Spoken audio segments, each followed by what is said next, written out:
Certaines répliques de ce film, réalisé par Cameron Crowe, sont restées cultes dans la culture populaire. Jerry Maguire, qui mettait en scène la star montante des agents sportifs aux États-Unis, a marqué toute une génération. Mais comme bien souvent, derrière la fiction se cache un vrai personnage. Lee Steinberg est celui qui a inspiré le réalisateur, lequel n'a pas hésité à le suivre partout durant plus d'1 an pour s'imprégner. Jerry Maguire et Lee Steinberg, frères presque jumeaux pour donner de la force et du crédit à son personnage, Cameron Crowe a en effet suivi Lee Steinberg durant 18 mois dans tous les événements de la NFL, la Ligue nationale de football américain, afin de se documenter et d'observer son travail, ses traits de caractère. Cela s'est déroulé au début des années 90 alors que le film n'est quant à lui, sorti qu'en 1996. Au casting, Tom Cruise, Renée Zellweger et Cuba Gooding Jr. lequel avait obtenu un Oscar du meilleur second rôle grâce à ce film, où il incarnait un joueur de la NFL, le receveur large Rod Tidwell. La plupart des répliques sont venues de l'esprit créatif de Cameron Crowe, a expliqué Lee Steinberg dans une interview accordée à Sky Sport. Il m'a suivi partout pendant 1 an et demi, il est allé partout où j'allais.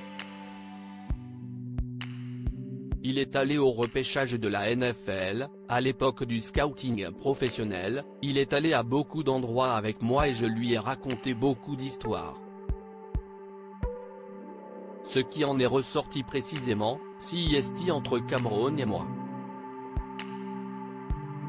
Si de nombreux traits de la vie de l'agent sportif, âgé aujourd'hui de 73 ans, se retrouvent dans le film de Cameron Crowe, celui-ci reste une comédie romantique, et certains aspects sont nés de l'esprit du réalisateur.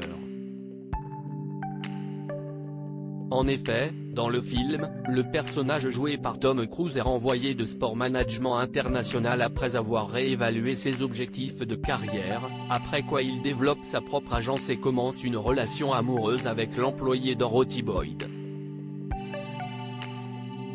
Or dans la réalité, Lee Steinberg a toujours travaillé à son compte comme il l'a expliqué dans une interview à Parade en 2014. J'ai commencé ma pratique dans la maison de mes parents à West Los Angeles.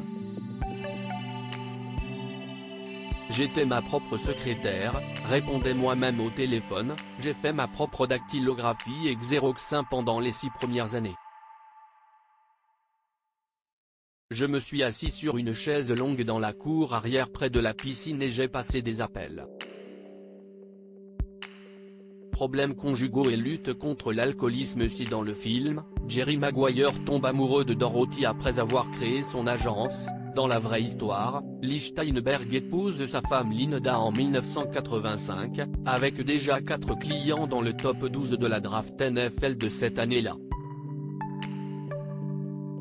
Toutefois, le fait que ces problèmes conjugaux soient au centre de son existence et qu'il a dû lutter contre l'alcoolisme n'est pas fictif.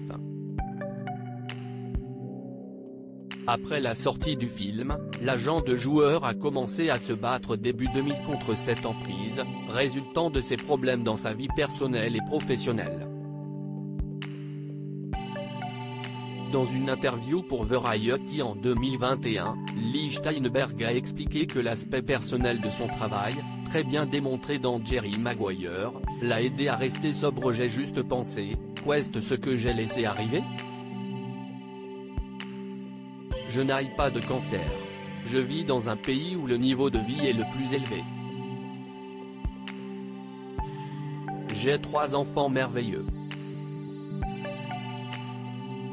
Quelles excuses ai-je pour m'asseoir et me vautrer dans l'alcoolisme? Toujours en activité en 2020, Lee Steinberg participait à son 46e repêchage de la NFL, et avait précisé à Sky News ce qui était le sens même de son métier auprès des joueurs. Je pense ses clients, doivent comprendre qu'ils ont une capacité unique à déclencher un comportement imitatif, en particulier chez les jeunes, et qu'ensemble, nous pouvons faire une différence dans le monde.